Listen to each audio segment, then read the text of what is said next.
কোনো মাসের 7 তারিখে জন্ম, 16 তারিখে জন্ম বা 25 তারিখে জন্ম, তারাও রোমান্টিক হবে। জেনারেলি দেখা যায় এদের বিয়ে লাভ ম্যারেজ করেই হয়।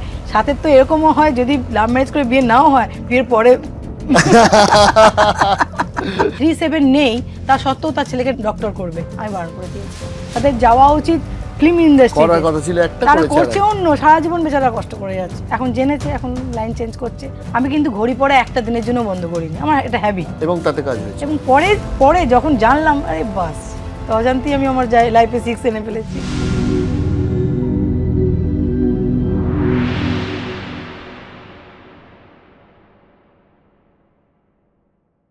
এটা অনেক কলেজ স্টুডেন্ট জানতে চাইবে যে কোন বার্থ নাম্বারের ছেলে পেলেগুলো না একটু রোমিও গোছের হয়। রোমিও গোছের তো বলতে পারবো 7 এর লোক, 6 এর লোক, মানে যাদের 7 জন্ম তারিখগুলো 6 তারিখ, মানে হচ্ছে কোনো মাসের 6 তারিখে, 15 তারিখে বা 24 তারিখে জন্ম, তারা একটু রোমান্টিক হয়। আচ্ছা আচ্ছা, 7 লোক ইনটিউশন লোক, তো মনের লোক, ওরা তো দিলদার হবেই হবে। ধরুন যাদের মা কোনো মাসের 7 তারিখে জন্ম, 16 তারিখে জন্ম বা 25 তারিখে জন্ম, তারাও রোমান্টিক হবে। জেনারেলি দেখা যায় এদের বিয়ে লাভ ম্যারেজ করেই হয়। সাথে তো এরকমও হয় যদি লাভ ম্যারেজ করে বিয়ে নাও হয়, বিয়ের পরে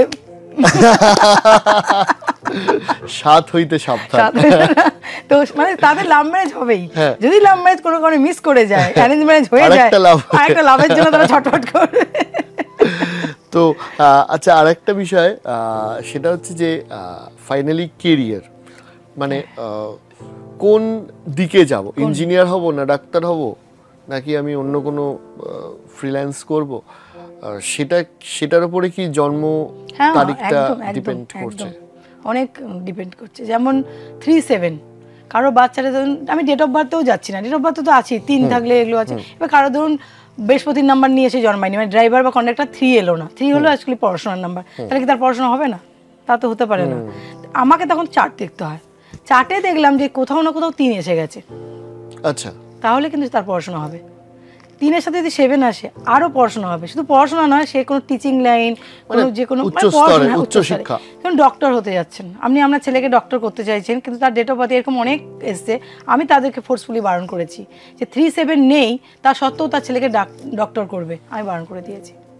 দেখা যাচ্ছে বাচ্চাটা আইটির কোনো একটা ভালো স্পেশালিস্ট হতে পারে, বা অন্য ফিল্ডে সে কোনো, যেমন স্পোর্টসের আছে একটা লাইন আছে, পুরো স্পোর্টসের জন্য বিখ্যাত। তো 2, 7, 6 এই 3টে লাইন যাদের থাকে তারা জেনারেলি স্পোর্টসে বিখ্যাত, যেমন সচিন তেন্ডুলকার। এবং তাকে যদি আপনি ডক্টর করেন, হবে ডক্টর। আবার একটা ডক্টরকে যদি আপনি স্পোর্টসে যেতে বলেন, এইখানেই সংখ্যাতত্ত্ববিদ্যার মেন এফেক্ট, যে আমার যাওয়া উচিত চীন, আমি চীনেই যাব। আমি বেশিরভাগ 85% মানুষরা যাওয়া উচিত চীন, চলে যায় জাপান, যার জন্য তারা তাদের রাস্তা খুঁজেই পায় না। তারা বলে আমার তো সব আছে চার্টে। এরকম হচ্ছে, আমার কাছে ভালো ভালো চার্ট এসছে যে রাজযোগ আছে, তার সত্ত্বেও কেন তারা সাকসেস না? আমি দেখছি তাদের যাওয়া উচিত ফিল্ম ইন্ডাস্ট্রিতে, তারা করছে অন্য, সারা জীবন বেচারা কষ্ট করে যাচ্ছে। এখন জেনেছে, এখন লাইন চেঞ্জ করছে, বা লাইন যদি চেঞ্জ নাও করে তাহলে তার নেম নাম্বারটা সেই সাপোর্টে দিয়ে দিচ্ছি, সাকসেস। তো 37 হচ্ছে পড়াশোনার নাম্বার।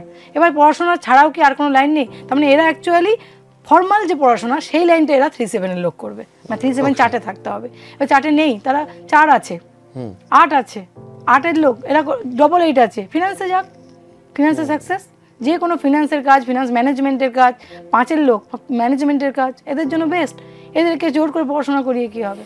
যদি পড়াশোনা করতেই চায়, ইমিডিয়েট তারা করবেই, পড়াবেই, তাহলে 37কে অ্যাক্টিভ করতে হবে ইমিডিয়েটলি। আচ্ছা, অনেকেই ঘড়ি পড়ে না, আমি মাঝে মাঝে ঘড়ি ভুলে যাই। আপনার সাথে আলোচনা হচ্ছিল অফ দ্য ক্যামেরা, ঘড়ির কি একটা ইম্পর্টেন্স আছে? একদম ফ্রি রেমেডি এটা।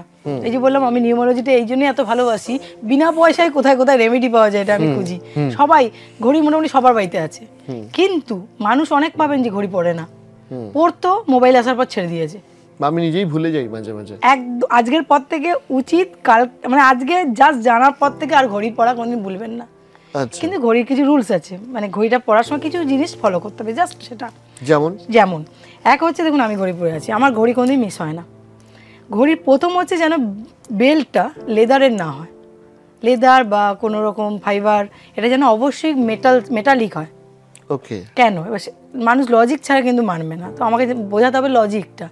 এখানে যে কাঁটাগুলো চলছে, দেখুন আমরা যা জামা কাপড়, যা কিছু অর্নামেন্টস পরেছি, কেউ কিন্তু সব জড় পদার্থ, কিন্তু এই একমাত্র জড় পদার্থ হলেও সে কিন্তু একটা এনার্জি, একটা শক্তি বহন করে, যে শক্তিটা আমাদের ব্লাড সার্কুলেশনের সঙ্গে সব সময় রক্তের সাথে মিশছে কন্টিনিউয়াস, এবং সেটাকে ভালো অ্যাক্টিভ কে করতে পারে, সেটা মেটালিক চেন। এই যে কাজ করবে, সেই কাজটা কি করে করবে যদি আপনি বেল্ট করেন, সে কিন্তু গুড কন্ডাক্টর নয়। এনার্জির গুড কন্ডাক্টর হচ্ছে একটা মেটাল, তাই জন্য আমি বলবো মেটাল চেন প্রথম পড়তে। ফার্স্ট শুরু হলো, আমি ঘড়ি যদি পড়ি মেটাল চেন পরবো ফার্স্ট। এইবার আসছে নাম্বার ওয়াইজ কার কোন ঘড়ি পরা উচিত।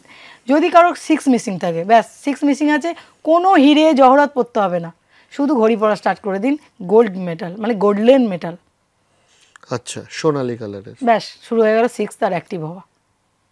এবার আসে তার 5 নেই, আমি শুরু করে দেবো শুধু ডায়ালটা সবুজ করে দেওয়া, কারণ সবুজ রিপ্রেজেন্ট করে নাম্বার 5কে।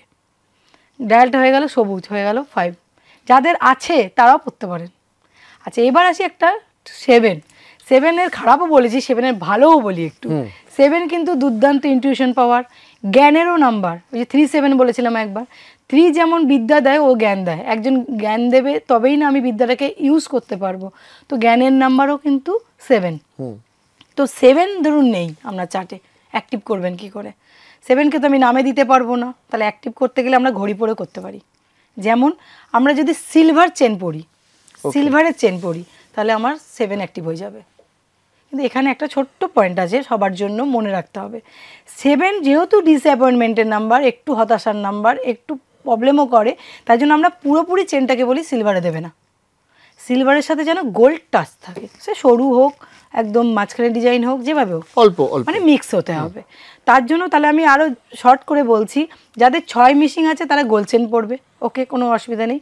যারা শুধু 7 মিসিং আছে তারাও মিক্সড পড়বে, আর যাদের 6, 7 দুটোই মিসিং আছে তারাও মিক্স পড়বে, গোল্ড অ্যান্ড সিলভার চেন পড়বে। মানে এই রেমেডিগুলো দিয়ে যে নাম্বারটা অ্যাক্টিভ হয়ে যাবে, মিসিং ছিল, অ্যাক্টিভ তার যে সুফলটা ছিল শুরু হয়ে যাবে, সেগুলো পাওয়া যেতে পারে। আমি নিজেই তার উদাহরণ। আমি জানতাম না কোনো দিন এই ঘড়ির এটা, যখন আমার 6 মিসিং আছে, আমি কিন্তু ঘড়ি পরে একটা দিনের জন্য বন্ধ করিনি, আমার এটা হ্যাবিট, এবং তাতে কাজ হয়েছে। এবং পরে যখন জানলাম, আরে বাস, তো অজান্তেই আমি আমার লাইফে 6 এনে ফেলেছি। আচ্ছা, এই যে নাম্বারের যে ছকগুলোর কথা আপনি বলছিলেন, এটাকে ইন জেনারেলি লোসো গ্রিড বলা হয়।